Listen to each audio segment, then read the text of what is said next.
Hi, so here I am with my color blocking second video. What I want you to know before I start is that I don't know if it's going to take 6 layers or whether I'll finish in this 1 layer. You never know with these paintings, doesn't matter which ones that they are, but particularly these color blocking ones, I never know kind of how much pull to and froing it's going to take.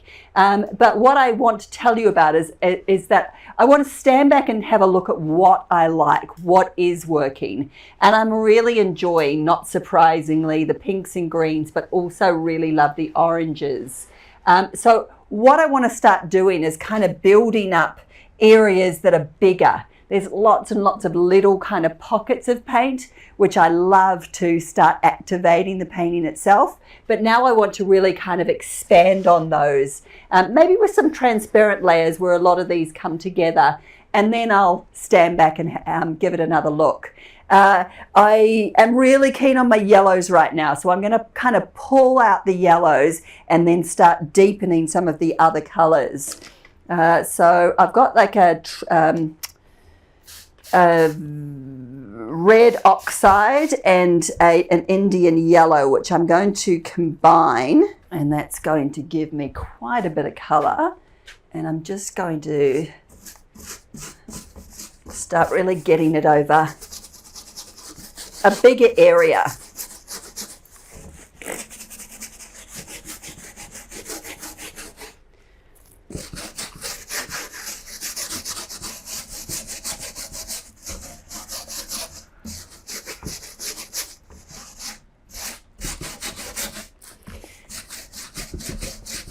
I quite like using these transparents to bring my color palette a bit more together in some way. So if you can see it, that orangey yellow color is reacting with all of those colors underneath and making something a little bit different. And it just gives me an area of focus, a much bigger area of focus. And it doesn't really matter, because if I want more white into it, then that is the toing and froing that I'm talking about, where I give myself blocks of color and then I transform them at a later time. But I like that this has kind of given me a little bit more of a focus on one area. I'm going to change up my brush now and go to a lighter color.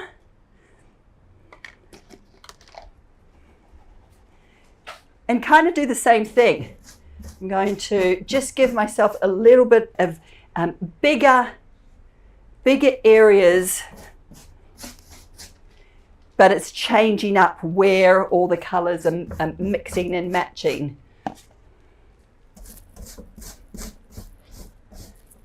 And you know, you could say, oh, but you're getting rid of a lot of the stuff that was underneath, but you're still seeing a lot of the marks that are underneath. It's all still a play between what was there and what's going to be there. I can't worry about what's getting lost.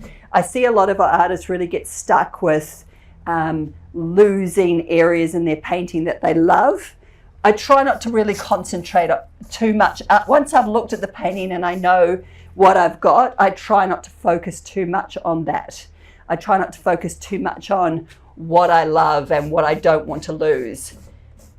Just more on expanding what I love. Even that pink that I've got in there has got some of that yellow peeking out from underneath it, which I like. It's got quite a nice feel about it. And now that I've done that, I'm going to go to a darker color and just expand some of that dark.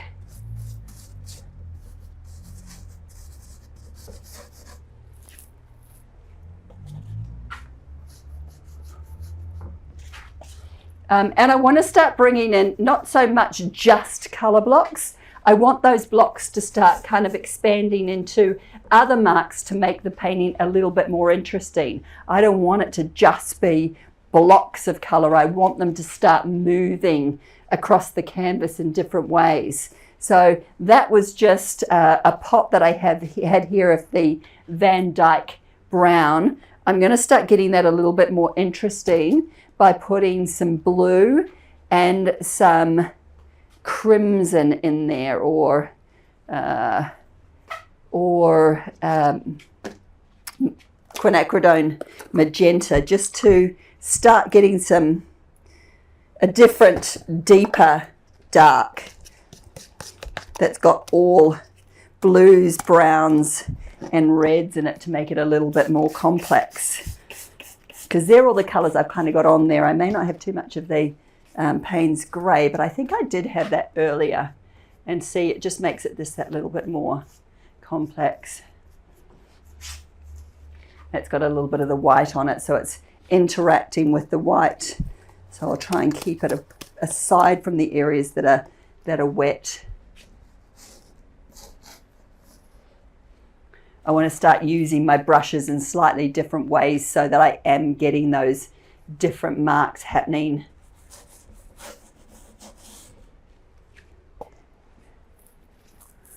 But as you can see, even right now, I mean, there is this kind of area of bright. I will be doing more in here, but these are getting a little bit more interesting.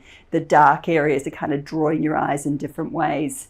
I'm pretty sure I had my board the other way round in orientation when I did my first paint. So it's a really good idea to have it going in different directions. I would normally have this going in all four directions so that I can really see the marks that I'm making, but I won't do that since we've got this paint going on.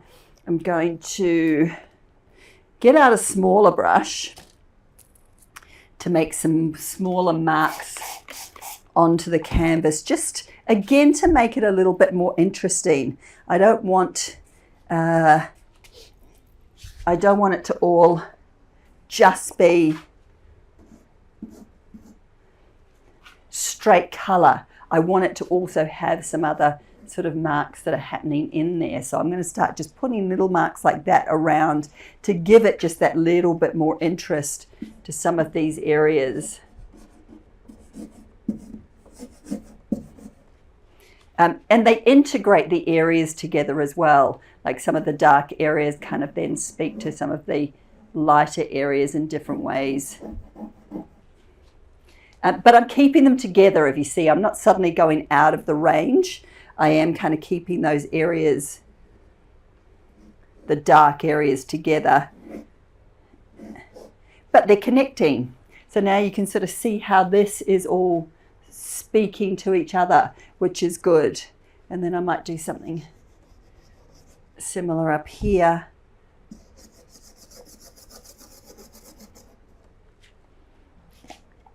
And I really do find that if I do these different marks, that it makes these color blocking paintings look so much more interesting. Whether all of these marks stay or not, I can't say, but at this point they need to be there in some way for me to then decide what might stay and what might go.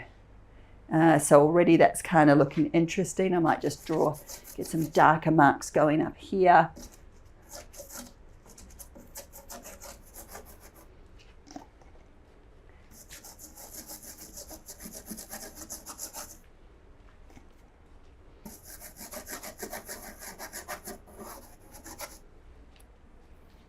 A little bit messier going on up there.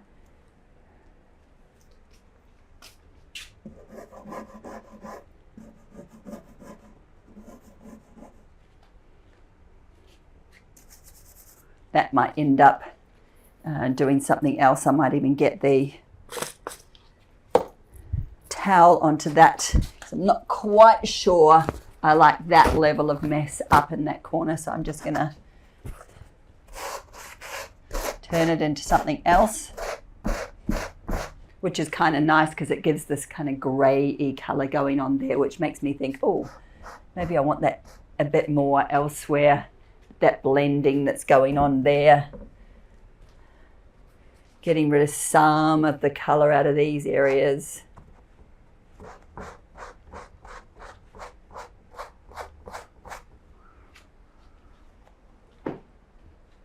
Kind of interesting. Not there, not anywhere, but I'm going to keep going. I bought myself a couple more of these long brushes that everyone loves from a painting shop, Dulux, I think it was. I've got some just pure a really light yellow. So it's just that yellow that I put on to begin with just mixed in with white. Got a couple more bits of the yellow on the palette itself, so I'll bring in that in a few different ways so that I'm getting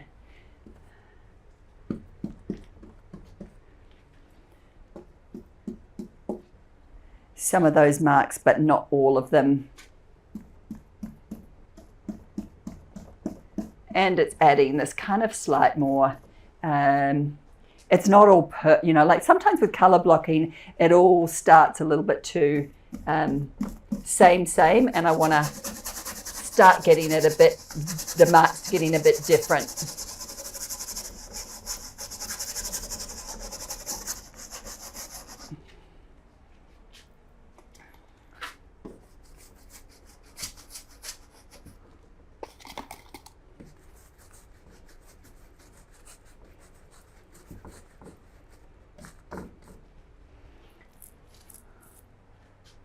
So definitely getting a lot more of those yellows happening across this one. And those really deep oranges, which is cool. Whenever I get a lot of yellows and oranges, I kind of want to bring on a little bit more of the darker blues, because I think that they go really nicely together. I'm not going to use my yellow brush though. I'm going to get a different brush out and just see what deepening some of the darker areas with a little bit of the Payne's grey might do.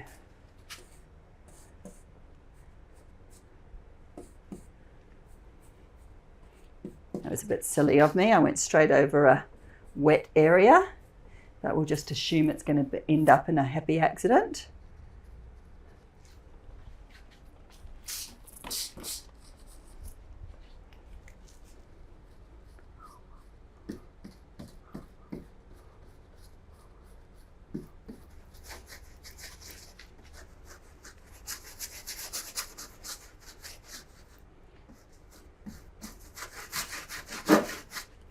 See, when I start scraping into that, I start getting some interesting stuff going on in the wood there. And actually what I might do is get a cloth and start getting a bit more into those dark areas by wiping back. See, some of those marks there are pretty cool.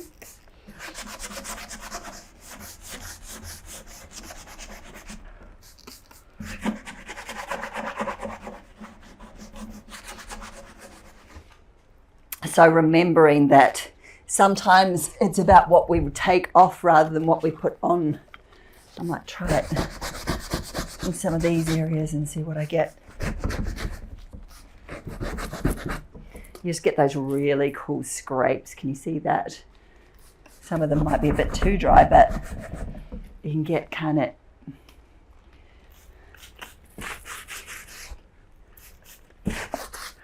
some really nice complexity into some of those areas that you don't get any other way other than going really dark and then coming back and getting rid of. So some of it might survive and some of it might not, but I kind of like, this is what I'm meaning is this bit here, it's still creating this balance between the two, but it's a bit more interesting.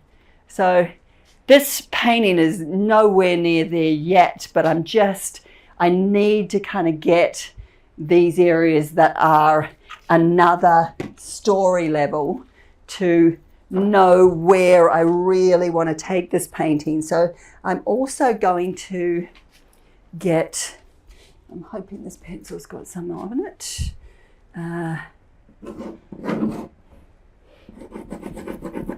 Get some other sort of smaller stories going on into some of these areas.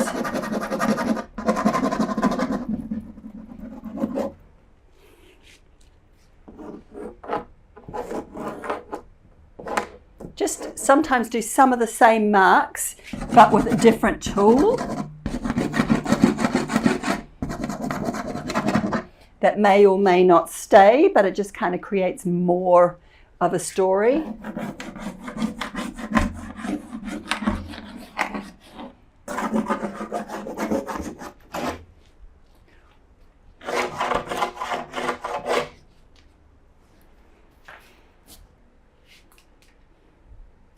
Right, then I might just grab some white. I've got my catalyst wedge here. Now that I've put in a lot of kind of like other type areas, I'm just going to go over with some white and get another type of line coming back into it, which is more that kind of straight. Can't fit that into there, so I'm going to have to do it with that.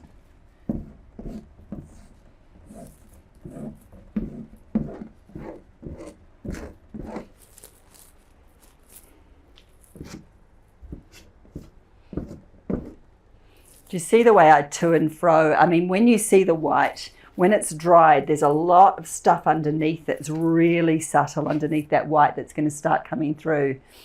So I'm going to just do that a little bit more. I like a lot of my edges having that kind of going right to the edge with the white. I like that feel. Leaving it heavy in some places and lighter in others.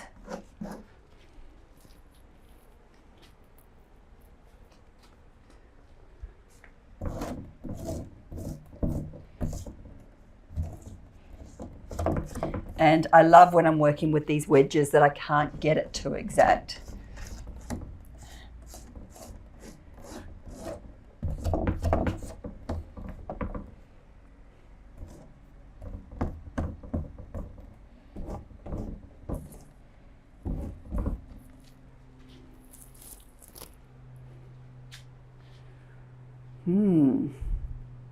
So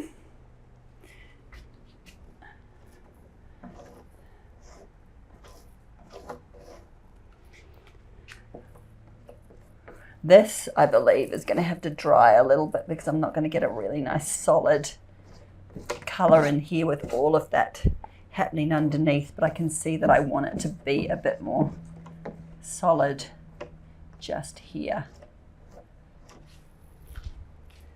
Okay, well that's, I need for that white to dry, so I'll just leave it to dry and then I'll look at what my next move is. Okay, I've dried it and now I've got lots of dark and light areas and some bright, but nothing's kind of integrating at the moment. So I'm going to bring in something to a kind of like a mid-range gray mud, which I love, but I'm wanting to bring something in that gives me a real transition between the painting, because at the moment for me there's just too many pockets of too many little pockets, and I really want the painting to feel a little bit more integrated. So I've decided to kind of bring this in as an intermediary kind of joining feeling into the painting. And we'll see what that does. I was thinking of going really big and getting rid of a whole lot, and I still might head that way, but I'm going to do this first and see what these kind of grey colours do overall for adding a little bit more of a balance across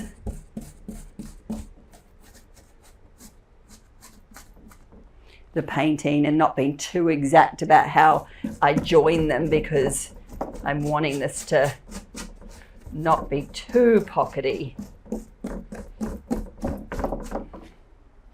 And already it's starting to feel again like a whole painting rather than a whole lot of individual pockets. I'm just going to get a bit of spray just to see what that might do in the grey, just to get a few lines going down. Some of that might spray. That'll be my next thing. Another way of integrating a lot of the pockets when your painting maybe does start to feel a little bit disconnected, is to get some of your lines coming down between the areas, and that can really help. But instantly I like it a little bit better having that space in between, like I have there. It's such a to and fro, these paints, you know, going too light, going too dark, finding some happy medium between, changing up the colors from a little bit too red to a little bit darker. I really do go between all of these places to find myself at a balance that I really like.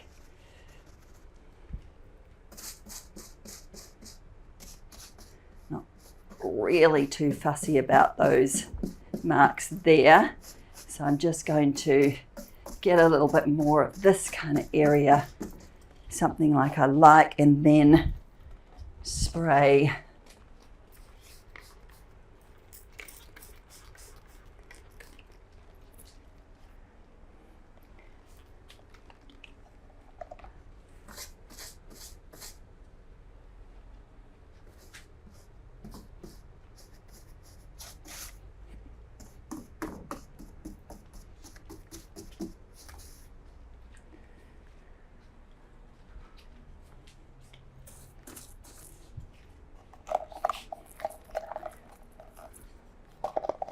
And then doing that maybe a little bit here.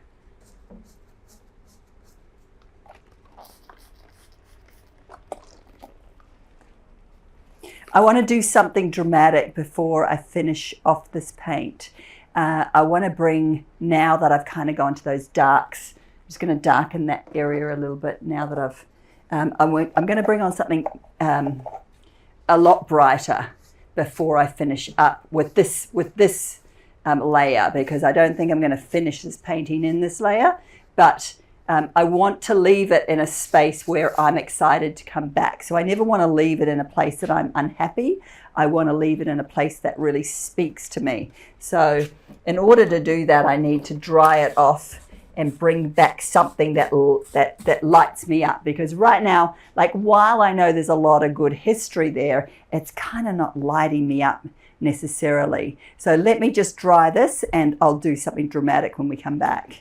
Okay, so it's dry and I've got a lot of kind of messy, muddy, lots of history, lots of things I'm loving, lots of things that I don't know where I'm headed with it. So I'm going to do a few dramatic things. First of all, I'm going to turn it because it really does need a different orientation now. So just bear with me for a moment while I position it. And now I'm going to do two things. I'm going to bring a little bit of spray paint to it to give me something else. And then I'm going to bring on some, where I began, where I brought on my yellows, I'm just going to bring on a different color, a different glaze in my fluoro pink, just to see what happens. You know, I know that makes me light up when I put it over on the top of other colors. So I want to see what that might do. But first of all, I want to come up with a word that I want to put on there.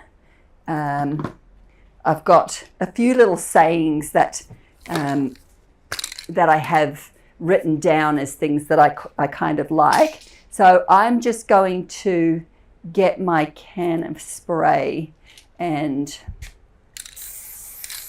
do some other little bits that might kind of add in between areas, sort of start joining areas. I might not do a word, I might just do some shapes like this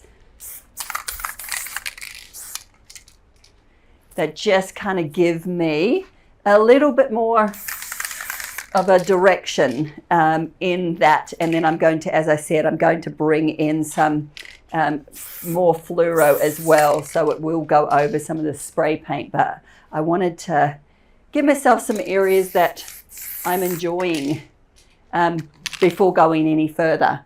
So I'll leave it there with the spray paint. I haven't really done any words, but I'm going to now bring on with my water and with some fluoro. That brush is no good, so I'm going to grab a different brush Nope, that's no good. This one more might be good. You make sure when you're bringing on these glazes that you've got a clean brush.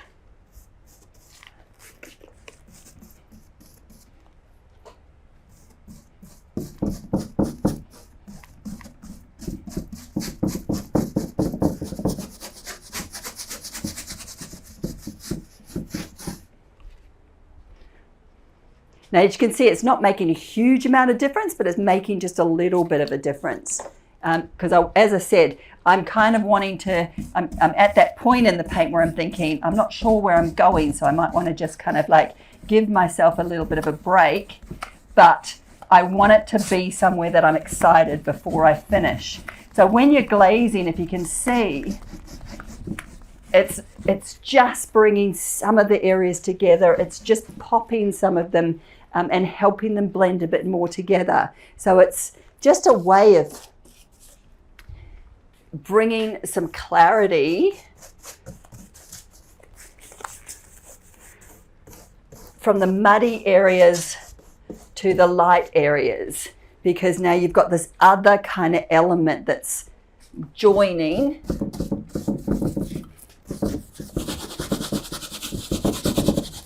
And it doesn't even need to be a lot.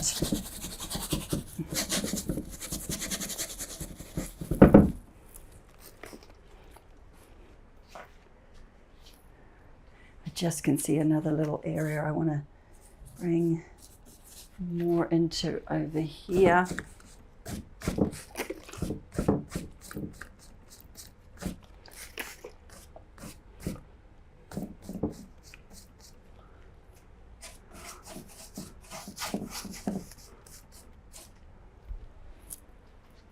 You know what? That has really changed it up for me. I kind of can feel a whole painting happening rather than just pockets of a painting. So now it's at a point where I'm happy just to kind of let it breathe for a bit, let myself breathe for a bit, and come back and see maybe what else it might need to get it there. Do those last little bits. So I'm going to leave it here for the end of the color blocking number 2, but it's definitely going to get a number 3. So I'd love for you to come back and watch, maybe, hopefully, fingers crossed, the final paint. Please put in the comments whether you liked it, maybe where you think it should go. Give the channel a like. I'd really love that. And send any artists that you know that might enjoy watching some of this color blocking painting my way.